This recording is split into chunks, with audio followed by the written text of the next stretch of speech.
سب دیکھنے اور سننے والوں کی خدمت میں محبت بھرا سلام ناظرین۔ پاکستان میں مذہبی نفرت سوشل میڈیا پہ بھی آج کل کچھ اس طرح کی بتائی جا رہی ہے۔ یہ اشرفی ہے مولانا کون بادشاہ، اس کی پہلے سنتے ہیں جی۔ لاکھ سے زائد پاکستانی سوشل میڈیا سپیس توہین امیز ہے، وی پی این کے ذریعے یا دیگر ذرائع کے ذریعے آن کی جاتی ہیں اور ہمارا نوجوان اس کا شکار ہو رہا ہے۔ 4415 درخواستیں ایف آئی اے کے پاس موجود ہیں، سائبر کرائم ایف آئی اے کے پاس 113 مقدمات رجسٹرڈ ہیں، 352 لوگ گرفتار ہیں۔ تمام تر کوششوں کے باوجود توہین امیز مواد پاکستان کے اندر آ رہا ہے۔ پاکستان علماء کونسل آج سے نہیں، یہ کون بادشاہ مولانا اشرفی ہے، آپ اس کو جانتے ہیں، اس کو بڑی فکر ہے اسلام کی۔ توہین جو مسلمان ہے وہ اسلام کی نہیں کر سکتا، نہ وہ کلمے کی کر سکتا ہے، نہ وہ کسی کی قبر کی کر سکتا ہے، نہ وہ بسم اللہ کی، نعوذ باللہ کسی ایسی چیز کی بھی توہین نہیں کر سکتا۔ اصل میں جو پرابلم ہے کہ پھر سوال آپ کا یہ دل میں اٹھے گا کہ پھر یہ لوگ کون ہیں جو یہ سب کام کرتے ہیں؟ یہ بھی مسلمان ہی ہوتے ہیں اور ان کو استعمال کیا جاتا ہے، جس طرح ہم نے دوسری چیزیں جو ہیں وہ برائے فروخت لگائی ہوئی ہیں، تو یہ مذہب بھی ہم نے اسی طرح چلانے کے لیے اپنے مفادات کے لیے کسی نہ کسی لالچ میں آ کے، اور مقصد وہی ہوتا ہے فتنہ اور فساد پھیلانا، اس کے علاوہ کوئی مقصد نہیں ہوتا۔ اب اگر یہ علماء اپنا فرض پورا ادا کرتے اور جس طرح اسلام کے احکامات ہیں اس کے مطابق خود بھی زندگی گزارتے اور دوسروں کو بھی کہتے جناب یہ ہے اسلام، تو کوئی مذہب کی توہین نہ کرتا۔ مذہب کو نہ سمجھنے کی وجہ سے یہ سب کچھ ہو رہا ہے۔ اچھا، جو کیس بتائے جا رہے ہیں ان میں سے اکثر جیسے کیس ہیں جو کہ کئی لوگوں کو پھنسانے کے لیے سب کچھ ہوا۔ آپ کو یاد ہوگا وہ جو کراچی سے ایک واقعہ پیش آیا تھا، پولیس مقابلے میں اس کو قتل کر دیا گیا تھا، وہ بھی سوشل میڈیا کی وجہ سے پرابلم ہوئی تھی۔ ایک عورت ہے وہ عیسائی ہے، اس کو بھی سزائے موت سنائی ہوئی ہے، وہ بھی سوشل میڈیا کی وجہ سے ہوا کہ کسی نے اس کے نام پہ پوسٹ جو ہے وہ شیئر کر دی۔ اور یہ انتقامی حربے ہم استعمال کرتے ہیں، مختلف لوگوں کی جو آئی ڈی ہوتی ہے، فیس بک ہے، ٹک ٹاک ہے، اسے استعمال کرتے ہیں اور پھر ان کے اوپر کیس بن جاتے ہیں۔ وہاں پہ عدالتیں کیونکہ اس قابل نہیں ہیں کہ وہ عدل و انصاف کریں۔ جہاں تک یہ مولانا صاحب کی بات ہے، اس میں ایسے لوگ بھی آتے ہیں جن کے اوپر جھوٹے کیس ڈالے گئے۔ معمولی سی کوئی بات ہوئی، کسی کے ساتھ جھگڑا ہوا اور اس نے جناب پھر اس کے اوپر توہین مذہب، توہین رسالت کا کیس ڈال دیا۔ پھر ایسے احمدی بھی جیلوں میں بند ہیں جن کا کوئی قصور نہیں، لیکن کیونکہ ابھی جس طرح میں نے بتایا کوئی ذاتی رنجش کی وجہ سے ان کے اوپر بھی کیس ڈال دیے، ان کو بھی جیلوں میں بھیج دیا، 298 295 ان کے اوپر لگ گئی۔ اور عدالتیں جو ہیں وہ آپ سب کے علم میں ہیں، جس طرح میں نے بھی بتایا کہ وہ مولویوں کے اتنے کنٹرول میں ہیں کہ وہ کوئی قدم بھی نہیں اٹھاتے کہ کبھی ان سے غلطی سے بھی عدل و انصاف ہو جائے، اور وہ بالکل ایسے ہی ہے کہ نہ ہونے کے برابر۔ آپ جیل میں پڑے رہیں، مولویوں کا زور ہے، آپ 5 سال تک رہا نہیں ہو سکتے، 10 سال تک نہیں ہو سکتے، اور جب آپ کو چھوڑا جاتا ہے تو پھر بھی مولوی جو ہیں وہ شور ڈالتے ہیں، پھر اس ملک میں رہنا لوگوں کے لیے مشکل ہو جاتا ہے۔ آپ کو یاد ہوگا ایسے کئی کیس ہیں جس میں خواتین بھی ہیں، مرد بھی ہیں، لڑکے بھی ہیں، عیسائی بھی تھے اور بھی تھے، ان کے اوپر جعلی کیس ڈالے گئے، ان کو جیل میں ڈالا گیا، پھر عدالت کے ذریعے کسی طرح ان کی رہائی ہوئی، پھر راتوں رات وہ ملک چھوڑ کے دوسرے ملکوں میں پہنچا دیے گئے۔ تو یہ جو بتا رہے ہیں مولانا صاحب کہ سوشل میڈیا کے ذریعے توہین ہو رہی ہے، اس کی وجہ یہی ہے کہ آپ نے لوگوں کو یہ چیزیں بتائی نہیں ہے کہ جو مذہب ہے اس کا مقصد کیا ہے اور مذہب کے فائدے کیا ہے۔ لیکن یہ آپ کو پتہ ہے کہ جناب اس کو کنٹرول کیسے کرنا ہے، اور کنٹرول کرنے کے لیے جو مشورے دیے جا رہے ہیں وہی جو کونسل، یہ اسلامی کونسل بتا رہے ہیں، سب سے زیادہ ملک کا نقصان بھی انہوں نے کیا ہوا ہے۔ اور وہی اس کو ٹھیک کرے گی. کیسے ہو سکتا ہے؟ جس طرح پارلیمنٹ میں چور بیٹھے ہوئے ہیں, ڈاکو بیٹھے ہوئے ہیں, وہ اپنے کیس خود ہی حل کر لیتے ہیں. عدالتوں میں جج بیٹھے ہوئے ہیں, وہ اپنے فیصلے خود ہی کر لیتے ہیں. اور وہاں جہاں پہ وہ ایک بندہ سوٹی لے کے پھرتا ہے, وہاں پہ جو بیٹھے ہوئے وہ بھی اپنے مسئلے خود ہی حل کرتے ہیں. خود ہی چور سب, وہ خود ہی وکیل, خود ہی جج, اور خود ہی پھر سب کچھ کرنے والے یہ لوگ ہیں. تو جو اس وقت پاکستان میں توہین مذہب کے معاملات ہیں, اس پر جو کام ہو رہا ہے وہ بھی بدنیتی کے اوپر ہے. اگر آپ کے کام اچھے ہوں, آپ اپنے مذہب کے مطابق زندگی گزار رہے ہوں, تو کوئی بھی آپ کے مذہب کی توہین نہیں کرتا. اور جہاں تک آپ کہتے ہیں لوگ استعمال ہوتے ہیں, جب گھر میں خوشحالی ہو, گھر میں ہر ایک کو کھانا ملے, پینا ملے, اچھی زندگی مل رہی ہو, تو وہ بھی استعمال نہیں ہوتا. اب آپ یہاں پہ بڑا ایک اہم سوال میں ویسے بتا دیتا ہوں آپ کو, کہ یہ خود بھی تو بکتے ہیں نا. یہ خود بھی تو اپنے آپ ضمیر بھیج دیتے ہیں, مولوی اپنے آپ کو بھیج دیتا ہے, سیاستدان اپنے آپ کو بھیج دیتا ہے, جرنیل اپنے آپ کو بھیج دیتا ہے, جج اپنے آپ کو بھیج دیتا ہے, تو پھر وہاں بھی بھیج دیتی ہے. اتنی ان کو اگر مذہب کی فکر تھی, تو جو مذہبی تعلیم انہوں نے دی ہے, پھر اس کی ان کو کیوں نہیں سمجھ آئی؟ پوری دنیا کو سمجھ آ گئی کہ یہ ملک مذہب کے مطابق نہیں چل رہا. بچوں کو بھی پتا ہے, بڑوں کو بھی پتا ہے. نئی نسل کو تو میں نے آپ کو کئی دفعہ کہا, اسے تو دلچسپی کوئی نہیں, اس کو تو پتا بھی نہیں ہے. کل میں ایک بندے کا دیکھ رہا تھا, وہ پتا نہیں اس کو نقاب پڑھا رہا تھا کیا, تو اس کو کلمہ ہی نہیں پڑھنا آ رہا تھا, تو وہ کہتا یہ میرے سے نہیں پڑھا جائے گا. یہ حالت اس ملک کی ہو, وہاں پہ آپ آ کے تو بڑے بڑے بھاشن دیں, بڑی بڑی باتیں کریں, اور بڑے بڑے پروگرام بنائیں. بڑا مشکل کام ہے, بہت مشکل کام. اور دوسرا یہ ہے کہ پاکستان میں جو توہین مذہب کے قوانین بنائے ہوئے ہیں, اس سے عوام جو ظالم ہے, جو جھوٹے کیس ڈالتی ہے, وہ مظلوموں کے اوپر جو ظلم کر رہی ہے, اس کا اندازہ نہیں آپ لگا سکتے. میں نے پتہ کیا, کافی تعداد میں جو لوگ اس میں ہیں, وہ انہوں نے توہین مذہب کی ہی نہیں ہے, ان کا تعلق ہی نہیں توہین مذہب سے. اور پھر توہین مذہب کے چکر میں لوگوں کو قتل کر دیا جاتا ہے, کسی کو آگ لگا دی جاتی ہے, کسی کو مار دیا جاتا ہے, کسی کو کچھ, کسی کو زخمی, کسی کو لوٹ لیا. تو یہ ایک ایسی پٹری پہ ہم چڑھ چکے ہیں. اب یہ جو بندہ بتا رہا ہے, اس کی تھوڑی سی سن لیں. وہ آپ نے ٹی وی پہ دیکھا ہی ہوگا, یہ ٹون بادشاہ اشرفی, یہ خود شراب پیتا ہے. اس کا جسم بتا رہا ہے کہ رزق حلال کا دور دور تک تعلق نہیں اس کے ساتھ, اور یہ آ کے مذہب کے بھاشن دے رہا ہے. کوئی مسلمان کبھی بھی کسی مذہب کی بھی توہین نہیں کر سکتا اگر وہ صحیح مسلمان ہے, چاہے وہ علماء ہے, چاہے وہ سیاستدان ہے. تو یہاں سے آپ حساب لگا رہے کہ ہمارے ملک میں کتنے مسلمان رہتے ہیں. یہاں سے آپ کو پتہ چل جانا چاہیے کہ ہم نے کتنی ترقی کی ہے غلط کاموں. یہ مولانا صاحب جو ہے, یہ خود ایک بکاؤ مال ہے. اس کی باقاعدہ طور پر قیمت لگتی ہے. فضل الرحمان ہے, اس کی قیمت لگتی ہے. وہ یہ کہتے ہیں جی ہم مذہب کے ٹھیکیدار ہیں, اور ہم مذہب کو ٹھیک کرنے والے ہیں. حالانکہ مذہب کا جتنا نقصان انہوں نے کیا, میرا خیال ہے جتنا علماء نے کیا اتنا سیاستدانوں نے کیا. کیونکہ سیاستدانوں کو انہوں نے بتانا تھا کہ مذہب کیا ہے, لیکن ان کو جس طرح سیاستدانوں کو ڈالروں کے ذریعے خریدا جاتا ہے, ڈالروں کے ذریعے بیچا جاتا ہے.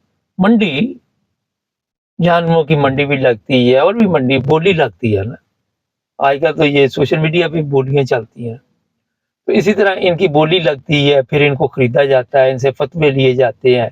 ان کے ذریعے پھر مذہب کے جو ٹھیکیدار ہیں, لوگوں کے لیے مشکلات پیدا کی جاتی. میں کئی پروگراموں میں کہہ چکا ہوں کہ کوئی مذہب بھی ایسا نہیں ہے جو انسان کے لیے کوئی تکلیف کا باعث بنے. کوئی لیڈر ایسا نہیں ہوتا, جو عوامی لیڈر ہوتا ہے وہ انسانوں کے لیے تکلیف کا باعث بنے. مگر کیونکہ پاکستان ہے, اور وہاں پہ یہ جتنے شرابی, کبابی, زانی, جو بھی آپ کہہ رہے, یہ ایسی لائن پہ پڑ چکے ہیں کہ جہاں مذہب تو میرا خیال ہے دور دور تک نظر نہیں ان میں آتا. سب جھوٹ, فریب, یہ چیزیں آپ کو ان میں نظر آئیں. تو جتنے بھی لوگ پاکستان کی جیلوں میں اس وقت یہ جتنی تعداد یہ بتا رہا ہے، جتنے کیس ہوئے ہیں، یہ سارا کچھ ہوا ہے، اس کے ذمہ دار سیاستدان ہیں ہمارے وہ طاقتور لوگ ہیں جن کا میں اب بتانا ضروری نہیں سمجھتا. ہماری عدالتیں ہیں، ہمارے علماء ہیں. عوام تو بیچاری، اس کو تو مذہب کا پتہ ہی کوئی نہیں، اس کے علم میں نہیں ہے کہ مذہب کیا ہے، اسلام ہے کیا ہے. ان کے ذہن میں بس یہی ہے کہ جو مولوی نے کہہ دیا وہی ٹھیک ہے. اور آپ کو تو پتہ ہے کہ مولوی بھی پیسے لے کے جب جائے گا تو وہاں پہ جا کے جب تک وہ جھوٹ نہیں بولے گا اس وقت تک اس کی بھی قیمت نہیں بڑھے گی. جو بھی جھوٹ بولے گا، جو بھی غلط باتیں بتائے گا، اس کی قیمت بڑھتی جائے گی. جو سچ بتائے گا اس کو نہیں بلائیں گے کہ یہ تو نیکی کی باتیں بتا رہا ہے. جو مسالے لگائے گا، اسی طرح سیاستدان بھی اسی طرح ہی. تو میرے خیال میں پاکستان میں ایسے تمام قوانین کو ختم کرنا چاہیے اور اپنے مذہب کو آپ درست کریں. کوئی آپ کی توہین نہیں کرے گا، مگر یہ ہوگا نہیں. یہ آخر میں اس لیے کہتا ہوتا ہوں کہ مجھے پتا ہے کہ اس قابل نہیں ہے، یا نہ قوم ہے، نہ علماء ہے، نہ سیاستدان ہے. چینل کو سبسکرائب کریں، جڑے رہے ہمارے ساتھ. سب دیکھنے اور سننے والوں کی خدمت میں محبت برا سلام. ناظرین، ذلت جب خدا تعالیٰ کی طرف سے لکھی ہو تو بندہ کئی دفعہ ایسے پروگرام خود بھی بنا لیتا ہے. خواجہ آصف کی بھی کل یہاں پہ ایسی طرح کی کوئی ذلت اور رسوائی کی ایک ویڈیو چل رہی ہے. حقیقت کیا ہے آج کے پروگرام میں بتائیں گے. اس کے بعد نواز شریف نے بھی اس کے متعلق کہا کہ اس کی قسمت میں یہی لکھا ہوا تھا، کچھ اس طرح کے الفاظ ہے. لیکن یہ سب کچھ کیوں ہو رہا ہے؟ کبھی قاضی فائز عیسیٰ، کبھی خواجہ آصف، کبھی اطاعت آرڑ، کبھی مریم اورنگزیب، کبھی مریم نواز، کبھی نواز شریف. ان لوگوں نے یہ ذلت اور رسوائی جو کمائی ہے چور چور کی، اس کا ظاہر ہے اب پوری دنیا کو پتہ چل چکا ہے. میڈم ہمارے ساتھ ہے ساؤتھ افریقہ سے. میڈم یہ خود بھی تو آپ پروگرام بناتے ہیں نا تاکہ پی ٹی آئی کو بدنام کریں. اب وہاں پہ خواجہ آصف منہ چھپا رہا ہے، اور کیا اگر کام اچھے کیے ہو تو منہ کیوں چھپانا پڑتا ہے؟ جی السلام علیکم.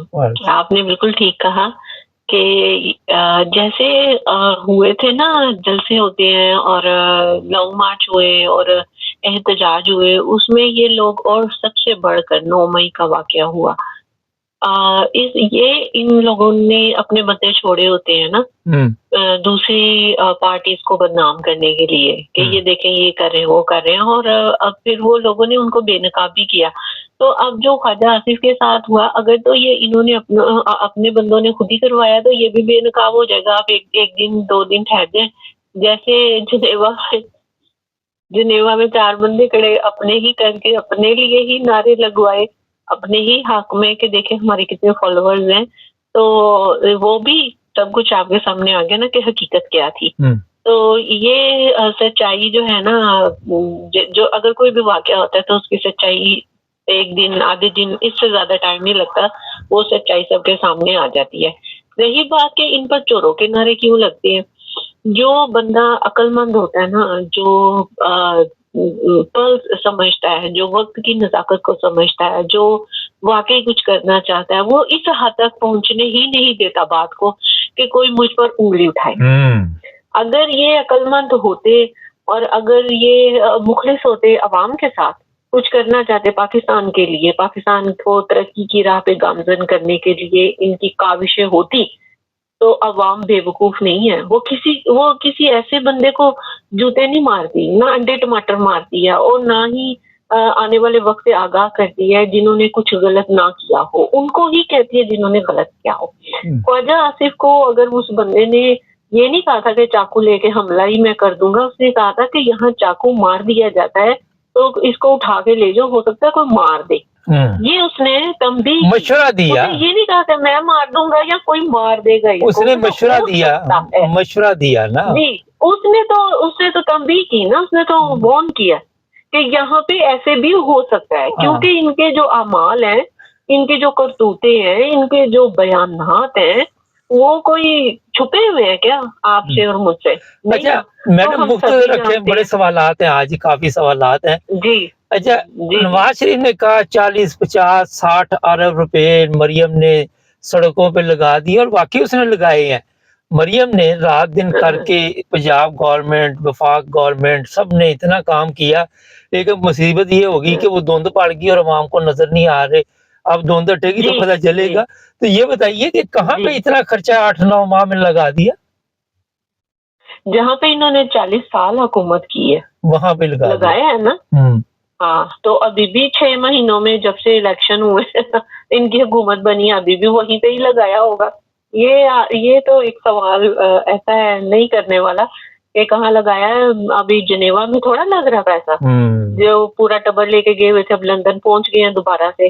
لندن تو ان کا بھائی گھر ہے. اچھا وہاں پہ عوام کا ہی پیسہ لگتا ہے. یہ اپنی جیب سے تو کچھ بھی نہیں لگاتے. پلین کا خرچہ اتنا ہے یہاں پہ پارکنگ کا جی وہ آپ اندازہ نہیں اس کا لگا سکتے.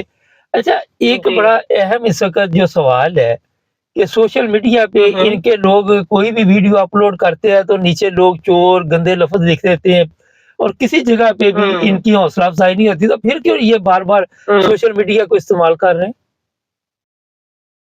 یہ کوشش کرتے ہیں کہ شاید لوگ ہماری طرف راغب ہو جائیں. شاید ہم لوگ جو بات کہیں وہ لوگ مان لیں لیکن بات ان کے ہاتھوں سے نہ نکل چکی ہے. اب جو لوگ مطلب کہ خان صاحب کے ساتھ کھڑے ہیں نا یا ان کے نظریے کے ساتھ کھڑے ہیں وہ کبھی بھی نون لیگ یا پیپلز پارٹی یا ان لوگوں کی طرف نہیں کھڑے ہوں گے. ہاں اگر خان صاحب ان کے سر کے اوپر ہاتھ رکھ دے تو پھر آپ دیکھیں گے کہ ان کی کیسے واہ واہ ہوتی ہے. کیونکہ خان صاحب آج وہ وہاں پہ کھڑے ہیں جہاں پہ جس کو وہ چور کہیں گے جس کو وہ ایماندار کہیں گے وہی لوگوں کو وہ ان خان صاحب کی بات جو ہے نا وہ سچ لگتی ہے کہ وہ جو کہتے ہیں سچ کہتے ہیں. اب دیکھیں انہوں نے 24 تاریخ کی احتجاج کی کال دی ہے. میرا ایک میسیج ہے پاکستانی عوام کے لیے کہ آپ خان صاحب کے لیے نہ نکلیں اپنے گھروں سے باہر کہ ہم نے ان کو آزاد کروانا ہے. آپ کے ذہن میں یہ بات ہونی چاہیے کہ آپ نے اپنے مستقبل کے لیے نکلنا ہے. اگر آپ واقعی پاکستان کے ساتھ مخلص ہیں تو آپ خود بخود گھروں سے باہر نکلیں پرامن رہیں اور احتجاج کریں اور یہ سوچیں کہ یہ آج آپ جو گھروں سے باہر نکل رہے ہیں اپنے ملک کو بچانے کے لیے نکل رہے ہیں. خان صاحب نے ملک کے لیے ہی بات کی ہے اور ہمیں اپنے ملک کو بچانا ہے. ہم کسی بھی ادارے کے خلاف نہیں ہیں. ہم کسی بھی ان لوگوں کے خلاف نہیں ہیں جو کہ محب وطن ہیں. ہم ان کے خلاف ہیں جو ملک کو کھوکھلا کرنا چاہتے ہیں اور انہوں نے کر بھی دیا. قاضی فائز عیسیٰ کو کہتے ہیں کہ نائب چیف الیکشن کمیشن لگا رہے ہیں جی تو کبھی کہتے ہیں اسپین میں اسے سفیر لگا رہے ہیں اور جو بھی ریٹائر ہوتا ہے کوئی افواج پاکستان سے اس کو بھی تو کیا یہاں پہ جو لوگ ہیں ان کو پھر زہر دے دیں. ہاں جی یہ بات تو ہے. یہ تو آپ کو میں نے پہلے بھی ایک پروگرام میں بتایا تھا کہ 1150 یعنی آلموسٹ 1200 کے قریب ریٹائرڈ اور حاضر سروس جو ہے وہ سول اداروں کے اوپر کام کر رہے ہیں جو حاضر سروس بھی ہیں. دیکھیں بدقسمتی ایک بندہ ایک وقت میں 2 سرکاری عہدوں پہ کام نہیں کر سکتا. یہ ایک لا بھی ہے لیکن یہاں پہ کون سا لا اور کہاں کا لا. اگر یہ نا اصل میں قاضی کو اس لیے نائب چیئرمین لگانا چاہتے ہیں الیکشن کمیشن کا کیونکہ اب یہ قاضی کو بچانا چاہتے ہیں ان کی خدمات کا ان کو صلہ دینا چاہتے ہیں. اگر قاضی صاحب کو کوئی عہدہ نہ دیا گیا تو پھر ان کا حشر کیا ہوگا. وہی ہوگا جو وہاں پہ ہوا تھا ان کا اور ان کی وائف کا یو کے میں. تو ان کو اگر بچانا ہے تو ان کو عہدہ دینا پڑے گا کیونکہ پھر عہدہ ہوگا تو سیکورٹی ہوگی رینجرز ہوں گے ان کے ساتھ کوئی آواز نہیں مگر گالیاں تو پڑتی رہیں گی نا. نہیں وہ تو لوگوں نے اس سے تو پیچھے نہیں ہٹنا. یہ ان کو پتا ہونا چاہیے کہ ہمارے جو کرتوت ہے نا آپ چاہے جتنی مرضی سیکورٹی لے لیں اپنے بچاؤ کے لیے لیکن عوام کے دلوں میں جو غیظ و غضب ہے وہ نہیں ہٹا سکتے. یہ اچھا کل پریس کانفرنس کر رہے تھے نواز شریف صاحب اور خواجہ آصف. یہ تو دونوں لوگ خواتین سے ہارے ہوئے ہیں اور غلط طریقے کے ساتھ یہ اوپر آئے لنڈن پلان کے تحت اور لنڈن پلان ہی آ کے پھر دوبارہ تو کس چیز کے یہ آ کے بتا رہے تھے کہ ہم نے بڑا کوئی مار کا مارا. میں تو ان کی بہادری کے اوپر مجھے حیرت ہوتی ہے. یہ شرمندہ بھی نہیں ہوتے لوگ کہ انہوں نے کون سے کارنامے کیے عورتوں سے ہارے ہوئے ہیں اور ایک فون کرا کے انہوں نے وہ سیٹیں جیتی ہیں خواجہ آصف وغیرہ نے. یہ پھر بھی شرمندہ نہیں ہوتے. اپنے ان کو ضمیر مر چکی ہے ان کے اقتدار کے لیے کہ یہ پریس کانفرنس کرتے ہیں بیٹھ کے اور جو غلط ملت اور جھوٹے بیانات دیتے ہیں اور غلط باتیں ہی کرتے ہیں. حیرانگی ویسے بہادری پہ ان کو داد دینی چاہیے کہ یہ غلط کام بھی کرتے ہیں اور اتنے ڈھلے شرم بھی نہیں آتی نا. اب دیکھیں انہوں نے ہاں جی، اب انہوں نے پاکستان کے یہ جو ہماری ملٹری اسٹیبلشمنٹ ہے، انہوں نے ایک اور کارنامہ کرنے کی کوشش کی ہے کہ انہوں نے انٹرنیٹ جو ہے اس کو مہنگا کرنے کی کوشش کی ہے. وہ کہتے ہیں کہ انٹرنیٹ کو مہنگا کر دیں تاکہ لوگ نہ استعمال کریں نہ ہمیں گالیاں دیں. تو انہوں نے پورے دنیا سے پوچھا ہے اور ان سے ڈیٹا حاصل کیا ہے کہ کون سا ملک کتنے میں 1 GB سیل کر رہا ہے. تو نمیبیا جو ہے وہ سب سے مہنگا ان کو لگا ہے. تو یہ وہی ماڈل پاکستان میں لانا چاہ رہے ہیں اور اس کے نتیجے میں انہوں نے میٹنگ بھی کی اور سب کچھ کیا، اس کے لیے رپورٹ تیار کی. لیکن وہ جو کمپنیز والے ہیں وہ نہیں مان رہے. وہ کہتے ہیں کہ ٹیلی نار تو پہلی ملک سے باہر جا چکی ہے، آپ چاہتے ہیں کہ ہم لوگ بھی چلے جائیں. اور جو کاروبار ہے وہ اس کا بیڑا غرق آپ دیکھیں گے کہ اور زیادہ ہوگا، کیونکہ جب انٹرنیٹ مہنگا ہوگا تو آپ کو پتہ بہت کچھ آن لائن جو ہے زیادہ تر بزنس آن لائن. کرتوتے کیوں نہیں ٹھیک کرتے؟ کرتوتے کیوں نہیں آپ نے ٹھیک کرتے؟ کرتوتے کیسے ٹھیک کر سکتے ہیں؟ وہ کرتوتے ٹھیک کریں گے تو یہ جو عیاشیاں ہوتی ہیں، یہ جو اتنا پیسہ جو اربوں روپیہ ان کو ملتا ہے اور ان کے ہاتھوں میں آتا ہے، وہ پھر نہیں آئے گا نا. کرتوت ٹھیک کریں گے جب ایماندار ہوں گے تو پھر عوام کا پیسہ عوام پہ لگانا پڑے گا. ان کو پوری ایمانداری سے کام کرنا پڑے گا اور ایمانداری سے کام کرنا پڑے گا تو پھر پیسہ نہیں آئے گا. یہ پیسہ ہی تو ان کا دین ہے، ایمان ہے. چلیں، بہت شکریہ آپ کو. ناظرین، عزت جس طرح کسی نے کوئی اچھا کام کیا ہو تو اللہ تعالیٰ اسے دے دیتا ہے، اور دنیا میں ذلت اور رسوائی شروع ہو جاتی ہے. مرنے کے بعد بھی ساری زندگی لوگ گالیاں دیتے ہیں، شاید گالیاں ان کے مقدر میں ہیں. چینل کو سبسکرائب کریں، جڑے رہیں ہمارے ساتھ.